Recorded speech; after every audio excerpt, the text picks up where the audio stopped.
So let's start with Unit 5, Network Synthesis. In network synthesis, our task is to synthesize the network function and obtain the electrical network. But network functions should satisfy certain conditions before synthesizing. Any network function is given in S domain, which is equal to Ns upon ds. For synthesizing, the network function should be causal in nature. That means the output of this function, output of the system should be 0 for time t less than 0, and it should be stable in nature.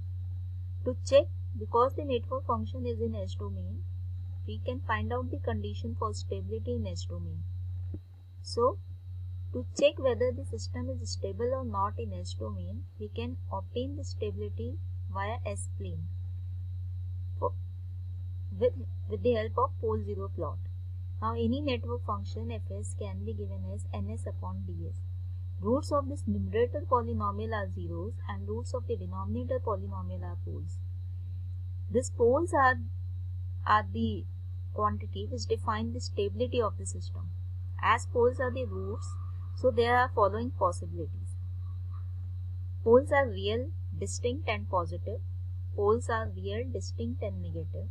Poles can be purely imaginary, that means zero real part.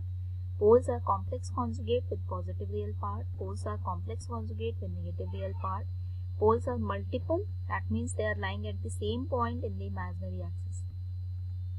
So we will discuss case by case. Case 1 is poles are real, distinct and positive. Because S is a complex frequency which can be written as plus minus sigma plus minus j omega. So when we are talking about the S plane will also have real axis, that is plus sigma minus sigma, and imaginary axis plus j omega minus j omega. If the poles are real, distinct and positive, the function can be written as k upon S minus a. In that case, pole is lying at S is equal to a, and it is lying in the right hand side of the S plane. With respect to this imaginary axis, we divide the S plane into two parts. One is the right hand side of the S plane, that is right hand side of the imaginary axis, and left hand side of the imaginary axis is left hand side of the S plane. When we convert this frequency domain function into time domain, ft is equal to k e to the power at. When we plot it with respect to time, it will be like this. And because the amplitude of the function is continuously rising with respect to time, the system is unstable. Or we can say that if poles are on the right hand side of the S plane, the system is unstable. Next is case 2, when poles are real, distinct and negative. When the pole is negative, the function can be written as k upon S plus a. When we plot this pole in the pole 0 plot or in the S plane, the pole is lying at S is equal to minus a, and it will lie on the left hand side of the S plane. In time domain, this ft is equal to k e to the power minus at, and when we plot it with respect to time, the amplitude of the function is continuously decreasing with respect to time, and because of that the system is unstable. Or in other words, we can say that if the poles are lying on the left hand side of the S plane, the system is stable. Third case is the real part of the pole is 0, that means poles are purely imaginary. If the poles are imaginary, the function can be written as fs is equal to k upon s square plus a square. Or we can further simplify it as fs is equal to k dash a upon s square plus a square. Now, because the order of the denominator is 2 poles are there. They are lying at plus ja and minus ja.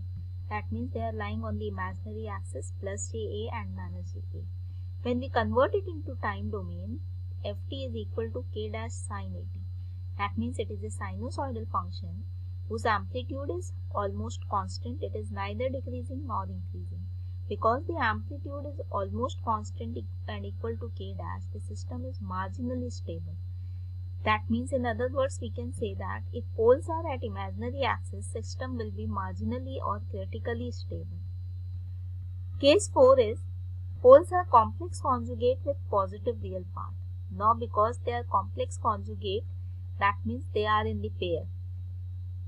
So suppose let two poles are there, P1 is lying at A plus j omega and P2 is lying at A minus j omega. Fs is equal to, in that case, the function Fs can be written as k upon s minus A minus j omega, s minus A plus j omega.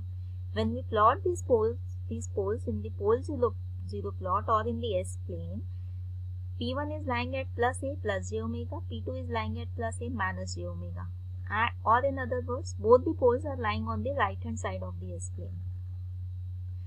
To convert this function from S domain to time domain using partial fraction expansion, we can write this function Fs as A upon S minus A minus j omega plus B upon S minus A plus j omega. When we find out this constant A and B, A is equal to k upon 2j omega and B is equal to minus k upon 2j omega. In that case, Fs can be written as k dash upon j upon S minus A minus j omega minus k dash upon j upon S minus A plus j omega, where this k dash is equal to k upon 2 omega. Further, after simplification, we can find that Ft is equal to 2k dash e to the power at multiplied with e to the power j omega t minus e to the power minus j omega t upon 2j. Or Ft is equal to 2k dash e to the power at sin omega t. That means Ft is a sinusoidal signal which is getting multiplied with the factor e to the power at. So when we plot this Ft with respect to time, it is a sinusoidal signal whose amplitude is exponentially rising. And because the amplitude is exponentially rising because of this factor e to the power at, the system is unstable. Again, this case is similar to case 1 because the poles of this case are lying on the right hand side, and in the case 1 also we had seen that the system is unstable. Similar is the case with this case.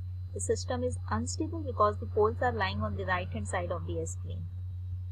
Case 5 is poles are complex conjugate with negative real part. Now, because the poles are complex conjugate, that means they will appear in a pair. Suppose P1 is equal to minus A plus j omega and P2 is lying at minus A minus j omega. When we plot these poles in the pole 0 plot or in the S plane, the plot will be like this. And now in this case, both the poles are lying on the left hand side of the S plane. According to these poles, Fs can be written as k upon S plus A minus j omega multiplied with S plus A plus j omega.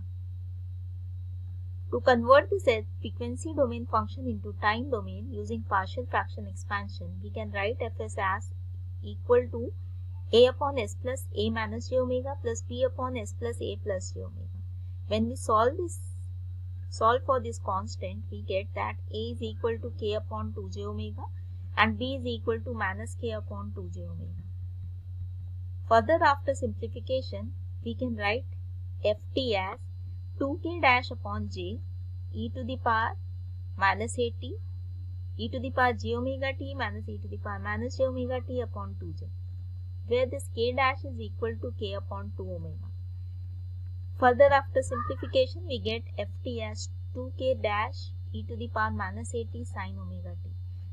That means this Ft is a sinusoidal function which is getting multiplied with the factor e to the power minus at. When we plot this Ft with respect to time, the plot will be like this. It is a sinusoidal signal whose amplitude is exponentially decaying with the help of this factor e to the power minus at. Because the amplitude of this function is decaying with respect to time, the system will be stable in nature.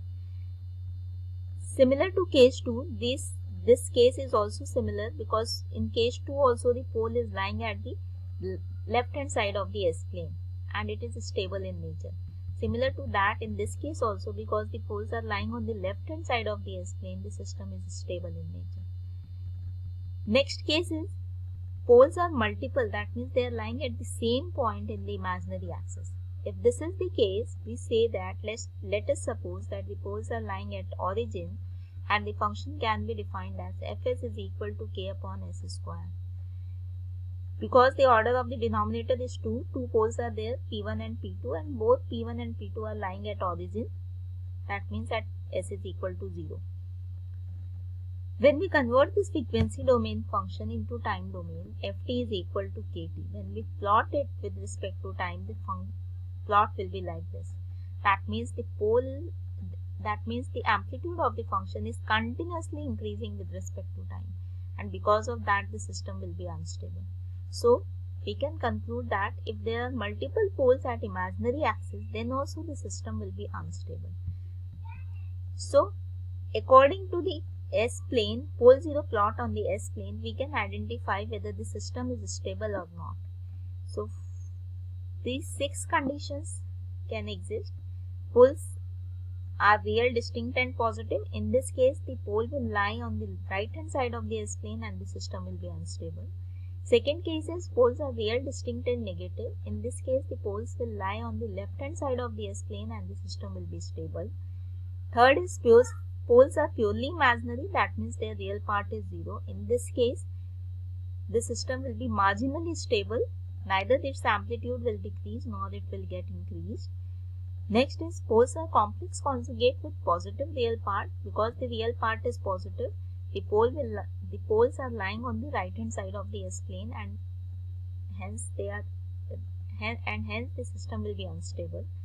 In next case, poles are complex conjugate with negative real part. Because the real part is negative, the poles are lying on the left hand side of the S-plane and hence the system will be stable. And last is poles are multiple in nature, that means they are lying at the same point in the imaginary axis. In this case, again the system becomes unstable. Or in other words, we can say the system will be stable only if the poles are lying on the left hand side of the S-plane, and it will be marginally stable when the poles are lying on the j omega axis and no multiple poles will be there on the j omega axis.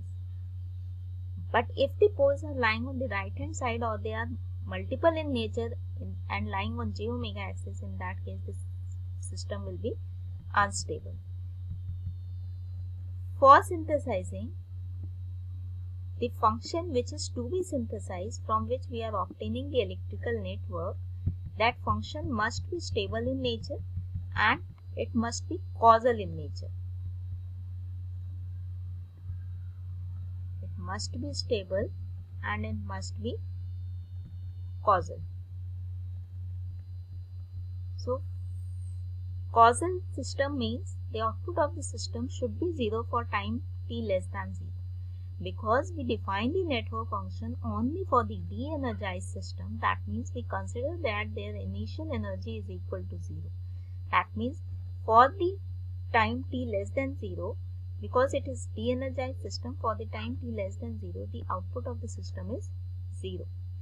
So this is all about the stability of the system in S domain. Once we define the stability of the system, we can say that which network function can we get synthesized. For the network synthesis, the function should satisfy certain conditions. Number 1, function fs cannot have poles in the right half of the S-plane. That is only because the function can be synthesized only when it is stable in nature. And if the poles are lying on the right hand side of the S-plane, the system becomes unstable in nature. Second condition is function fs cannot have multiple poles in the imaginary axis. Again, if it will have multiple poles in the imaginary axis, this system will be this function will be unstable. Third is the degree of numerator ns of function fs and the denominator ds should not differ more than unity. That means their difference can be 0 or their difference can be 1. Last point is function fs can only be synthesized when fs is a positive real function.